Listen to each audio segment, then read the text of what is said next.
on a matter expected to come before you at your June meeting on the North Coast. So first, here's where we're talking about, Humboldt Bay and the Samoa Peninsula. We've marked the most popular surf spots there. Don't tell the surfers.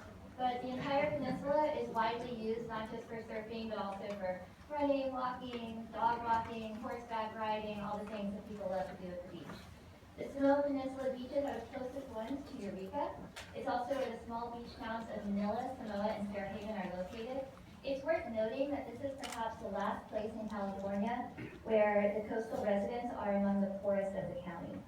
The accessibility of this beach is a fantastic resource to the local residents. So over a decade ago, a lack of planning on the part of the Humboldt Bay Harbor District and City of Eureka divided our community. The district and city are required to dredge their marina channels. Everyone agrees that the dredging needs to happen. I want to emphasize that. The problem is that the city and the district continually fail to plan, fiscally or otherwise, for appropriate disposal of the spoils. So way back in 2005-2006, this turned into an emergency situation after much outcry from both sides.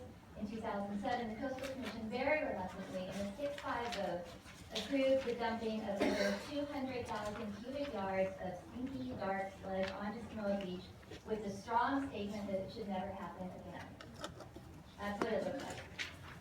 But today we find ourselves in exactly the same situation. Dredging of Humboldt Bay has once again become an undeniably urgent matter, and Samoa Beach has once again been proposed as the best disposal option.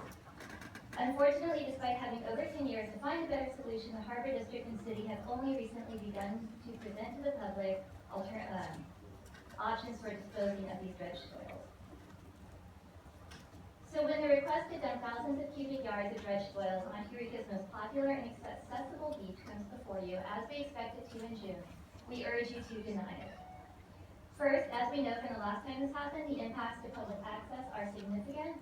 As you can see, in 2007, this river of sludge was created, and it got so much worse than that. So people couldn't pass. All these people with their horses and their dogs and going out to surf, had to deal with this impassable barrier of stinky sludge. And a commercial fisherman who was on the beach with his fishing license, actually his truck flipped in the sludge. So there's a lot of issues there.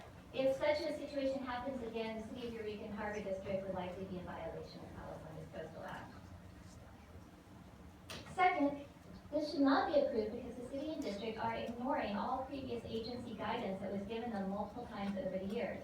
Dumping over 100,000 cubic yards of base oils, which is what they want to do this time, on Eureka's most popular and accessible beach has been and still is cause for great concern. The Coastal Commission, along with the U.S. EPA and California Department of Fish and Wildlife, made clear that any future project should be better planned and that a similar project would not be a viable option. In 2008, the Coastal Commission reasserted the stance. I realize there's been a lot of turnover at the city and the Harbor District with coastal commissioners and harbor commissioners, but that's no reason to ignore what is very straightforward history. And there's no reason to willfully disregard decades worth of advice from the agencies involved in permitting this project. It's so unfortunate that needless division has once again been caused in our community. Returning to our map. The last time the sludge was dumped at Power Poles, again a very popular surf spot, since then the surf scene has grown exponentially, and the current proposed beach location is about 1.5 miles south, said to be chosen because of the minimal impacts to recreation, but this location, known as Water Tanks, is now just as popular, if not more, than Power Poles was 10 years ago. This slide is from the City of Eureka's presentation. I use it to illustrate that there are many other options that have been acknowledged. Dumping on Samoa Beach should never have even been considered as an option. The problem is they want to do it cheapest and fastest because once again they fail to adequately prepare. And as the saying goes, fast, cheap, good. You can have two.